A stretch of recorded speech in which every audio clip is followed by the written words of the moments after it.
Assalamu alaikum musidɓe. Yimɓe boyi addaniɗa message vidéo suka musidɗo men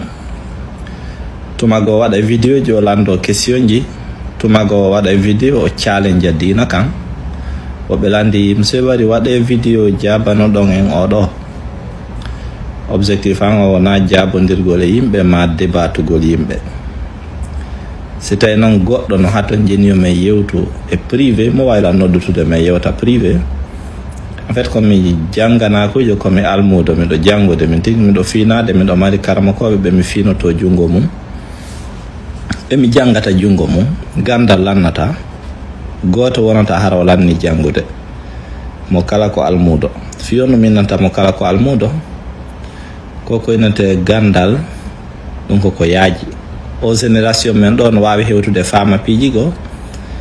ronken famude taw ko aroye ɓen famata ɗum noon e cenɗe ɗen fop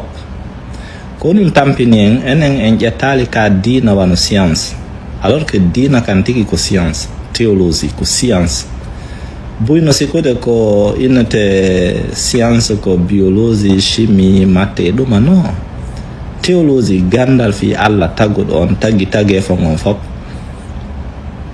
ɗum na hande fuɗɗa yeddodirede fi mum philosophe ɓe molanaɓe marɓe gande miijitotoɓe aruno ha ukki e jiiɓugol faalegol jiiɓude fi dina ɓe yiltoɓe silma par ce que ɓe yiya ko ngalɗini e maɓɓe. Allah subhanahu wa taala yewti e nokkeli buy ka qur'an si tawi en taskoto qur'an qul siru fil ardi fanzuru kayfa kana aqibatu llazina min qablu kana aktharuhum mushrikin fa aqim wajhaka lid-dini al-qayyimi min qabli an ya'tiya yawmun la maradda lahu min Allah yawma idhin yasaddaun man kafara fa alayhi kufru wa man amila salihan fali anfusihim yamhadun. Suratul Rum.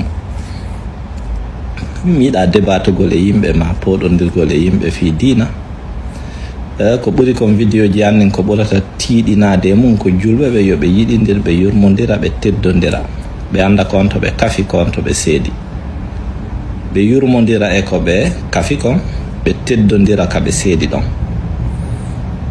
min ko ɗum mi ɓurata concentrade e mum so wattanide, kono innugo yahe jaabo ɗon oɗo débaté oɗo noon mara on tan e énergie. Sukaɓe boyi no yaltude ka réseaux sociaux ji aybina dina wikko dina, woɓɓe go kan no gasa hara ɓe mari sincérité ni hara ɓe ɗaɓɓite woni gonga. So tawi on tigi no mari ikhlas hara ko ɓernde laaɓude o ɗaɓɓite woni dina, Allah horla e mo. Ok, so tawi noon on tigi ko faala ko yaltugol fenna buy kati nokke fennugol ɗum ɓe wawale. Donc woode kadi ha ñande dargal fennay ɓe.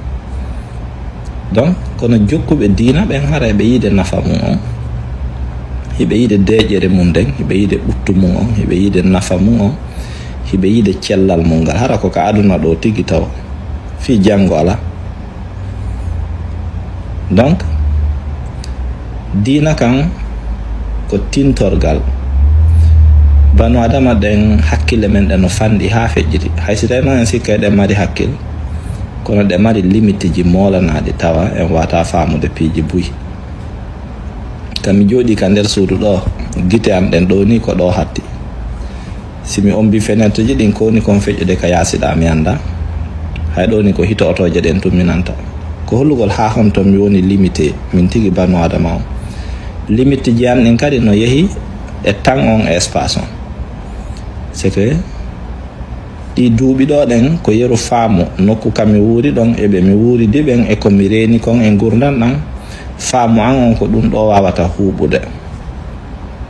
Faamu an on eko feƴƴi kon ko yeru komi nani kon e komi jangi e ko winda kon, par ce que mi wuurano e kon ko feƴƴi ɗon.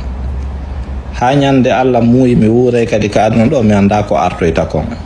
ko ɗum hollugol gandal banu adama no raɓɓiɗi no fanɗi ha feƴƴiti. Allah subhanahu wa taala noon kanko fuɗɗiɗo tagu, wa huwa allazi yabda'u l-khalqa summa yu'idu, kanko fuɗɗi tagu ngun fof ko ka makko ruttoto. Donc ɗum ko yaaji noon, ɗum ko ɗaɓɓitete, ɗum ko jangete. si goɗɗo noon ari hayni kanko emo wawi famande ɗum hoore makko, o janggana hoore makko, yafoɗo mi ala ino de hara ɓe feeti on tigi feetali kono noon min mi golli duuɓi 15 gollidi e feetuɓe si mi yi woɓɓe no yewta piiji goo donc miɗo andi koyende probléme psychologique no woodi ok min al noon ɓen ɗon ko probléme psychologique ɓe jogiti woɓɓe no woodi ko mini kon hara ɓe ɗaɓɓita woni goonga ko wontumo kala yo wattan yiili janga ɗaɓɓita harana no moƴƴi challenge ugol dina kan sakkaki ɗum yo goɗɗo ɗaɓɓutu fi dina kan annabi ibrahima alayhi salatu wassalam huwa sammakumul muslimun min qabl kono arno ha o landi allah subhanahu wa taala oyni arini kayfa tuhyil mawta allah hollin honno wurnitirta mayɓe allah landimo awalam tumin qala bala walakin liyatma inna qalbi donc wona probléme ɗaɓɓutugol kono ɗaɓɓutugol hara anndi e ma ko fennugol haray na ɗaɓɓutugol wonɗa donc raɓɓiningol yaafo ɗon mi waɗata vidéo mi wenga photo goɗɗo kanko neɗɗo noon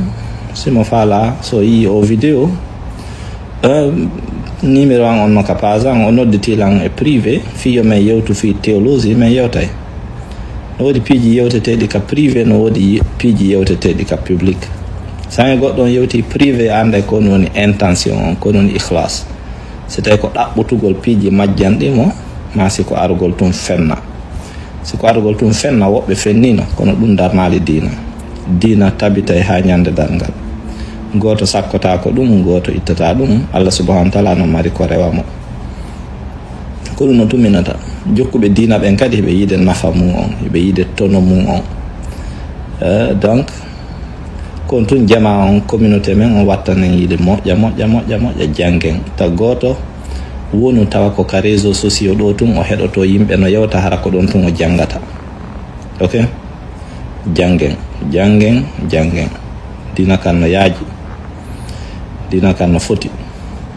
janggen fi islam on e mouvement dina kan par ce que tumago kadi sukaɓe ɓuuri ko woni ɓe tampinde ni ko minata ko ni ko karama ko ɓen tigi no dowa jannede moƴƴa